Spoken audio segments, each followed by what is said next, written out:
Olá, eu sou o professor Michael Douglas e estou aqui hoje para falar para você um pouco sobre a fé cristã, mas não só isso. Vou falar sobre a fé cristã e como nós podemos pensar uma filosofia cristã dentro da Idade Média. Quando surgiu a Idade Média? Quando surgiu o cristianismo? E por que elas são confundidas uma com a outra, como se uma dependesse da outra? É o que nós pretendemos falar neste vídeo e no próximo. Então, começando aqui, sabendo que o princípio primeiro para essa explicação nossa aqui é a patrística, que tem como principal representante o filósofo Santo Agostinho de Hipona. Mas nós vamos discorrer primeiro o contexto histórico desse grande santo, deste grande homem, para entender a conjuntura dessa filosofia cristã fundada por ele e deste período histórico que nós chamamos de Idade Média. Uma reflexão foi feita posterior, que foi a do Francesco Petrarca, que vai dizer que este período da Idade Média, é ele que cunha esse termo, inclusive, foi um período de estagnação, onde não houve crescimento intelectual. Enganado ele, eu pretendo também provar para vocês que a nossa razão da Idade Média, que este modelo de pensamento na Idade Média voltado a uma justificativa divina, ela sim continua sistemática e lógica. O ponto de referência muda, mas a cognicidade e a lógica usada para pensar as questões humanas continuam na mesma lógica. Eu vou mostrar isso para vocês também, principalmente na teoria de Santo Agostinho. Então, qual é o contexto? Nós temos um contexto aqui que começa no século I depois de Cristo, o ano Domini, o ano do Senhor, que vai se estender por todo este lado dos séculos depois de Cristo. O que é que eu tenho no século I? No século I eu tenho o nascimento de um homem chamado Jesus Cristo, que, diferente de todos os messias que apareciam, ele dizia e pregava um reino de amor, compaixão e misericórdia. Essa mensagem foi acolhida por muitos e, após a sua morte, ele pede que os seus apóstolos saiam pelo mundo e levem a sua mensagem a todos os povos. E ainda diz: façam isso em minha memória. O cristianismo nasce aqui, a igreja cristã nasce aqui e você está no século I. Só que nós não podemos chamar esta religião de religião ainda. Ela é uma seita, ela tem que se esconder. Só que ela cresce, comunidades crescem. Esses apóstolos se separam e vão formando comunidades onde eles podem ir. O resultado é que quando chega o século IV, depois de muita perseguição, em 337, o imperador Constantino decreta o édito que faz com que o cristianismo se torne religião. Ela não é religião oficial ainda, mas agora ela tem que ser respeitada como mais uma religião dentro do politeísmo grego, dentro do politeísmo romano. Então, no século ainda IV, em 391, Teodósio vai fazer com que o cristianismo se torne religião oficial do império. Ela deixa de ser uma seita que vivia escondida para se sentar na primeira cadeira e convencer aqueles que querem se converter com argumentos lícitos, justificáveis. Além disso, teria que convencer os romanos. Por que você deveria se tornar cristão? Por que eu devo me tornar cristão? Então a igreja se deparava com este problema e foi necessária uma reflexão. É nesse momento que nasce a preocupação em tentar fazer uma conciliação entre fé e razão, filosofia e teologia. Então, essas comunidades que vão nascendo dentro do cristianismo, elas começam a viver de uma forma bem pessoal e subjetiva, o que vai fazer uma certa ocorrência de divergências no seio da igreja, obrigando os apóstolos a se reunirem várias vezes para buscar essa unidade nessas comunidades. E essas reuniões não eram fáceis, né? cada um em uma comunidade diferente da outra, ali no século IV, sem meio de transportes interessantes, né?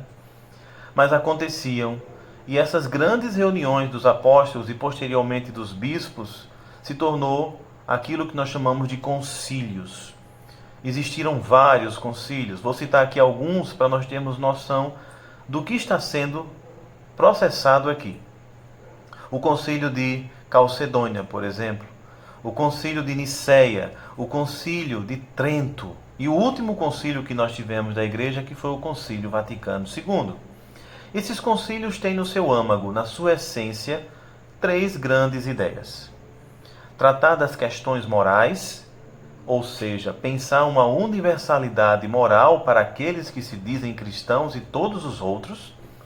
Pensar as questões teológicas, como devemos pensar em Deus, falar de Deus, como devemos entender a ressurreição de Cristo. E outra questão, unificar os cultos, fazer com que os cultos sejam verdadeiramente a imitação daquilo que Cristo ensinou. Este primeiro problema fez com que a igreja cristã sentisse a necessidade de um arcabouço, de um alicerce racional para justificar a sua fé. É nesse momento que a igreja cristã se depara com a filosofia grega. Você vai encontrar aqui, dentro deste processo, um problema sério. Qual é? Dois grupos de padres. Esses dois grupos de padres começam a discutir depois de um grande pensador, também padre, começar um processo de tentativa da explicação de Deus por meio de Platão. Nós estamos falando aqui de Filon, o primeiro grande homem a tentar justificar de forma racional, platônica, a existência de Deus e a ação de Deus no mundo.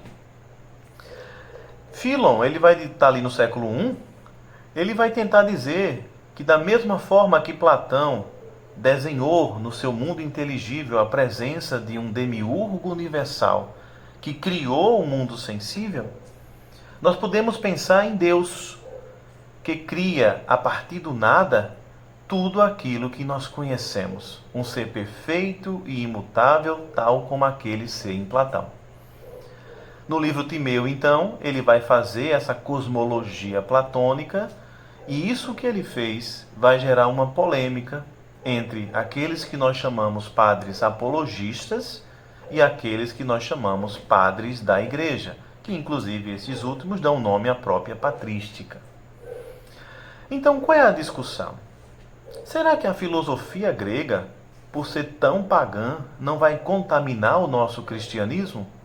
Será que a filosofia grega não vai fazer com que o cristianismo perca sua essência?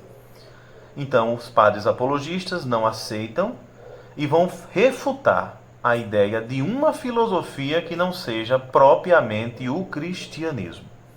O cristianismo se auto-justifica a partir da sua lógica, sem necessitar da filosofia grega. E você vai encontrar do outro lado os padres da igreja, que são os grandes representantes deste período. Você tem aqui quem? O Justino. Você tem aqui o Orígenes. Você tem aqui o Clemente. E você tem aqui o maior de todos, Agostinho de Hipona. A discussão era: os padres da igreja não aceitam esse argumento que o cristianismo possa se filosofar por si mesmo, ou seja, se justificar racionalmente por si mesmo, e decide que a única forma de fundamentar de forma sólida o cristianismo dentro daquele ambiente, daquele espaço, onde estão pagãos, pensadores e povo, nós temos que usar essa filosofia grega, que já foi pensada e vivida por eles durante séculos. Então, diante dessa briga, os padres da igreja ganham e nós começamos a entender como nasce esse grande período chamado patrística, que é um período onde vai haver uma necessidade da justificação racional da fé. Filósofos escolhidos para essa justificação são principalmente Platão, Aristóteles e algumas escolas helenísticas, principalmente aquelas que levam em consideração uma vida simples. Então nós estamos diante principalmente do estoicismo, né? Assim, galera? Então, como é que a igreja cristã, agora, a partir do pensamento dos padres da igreja, vai se justificar? A igreja cristã, ela vai defender, inclusive de forma bem cristã. Por que eu estou dizendo isso? Porque a ideia é que a igreja cristã fosse sendo filosofada. Em outras palavras, nós não vamos cristianizar a filosofia, pensava-se. Nós vamos fazer com que o cristianismo se torne mais uma filosofia. E Agostinho de Hipona, com o desenvolvimento da sua teoria, prova que não há esse tipo de movimento, mas que o cristianismo vai fazer com que a filosofia de Platão se torne uma filosofia cristã. E isso aconteceu, galera. Agostinho conseguiu. Então, diante desta realidade, você está na patrística, que é um grande período da história, e nesse período que vai render-se do século I, mas de forma mais específica, com o pensamento dos padres da igreja a partir do século III, você vai ver o surgimento deste modo de pensar racional sobre a fé e se estende ali até o pensamento de Tomás de Aquino no século XIII. Então você pode pensar em Santo Agostinho aqui, o grande e maior pensador desde Aristóteles até Tomás de Aquino. Então na próxima aula eu vou mostrar para você um pouco da filosofia do Agostinho de Hipona. Valeu por hoje e tchau!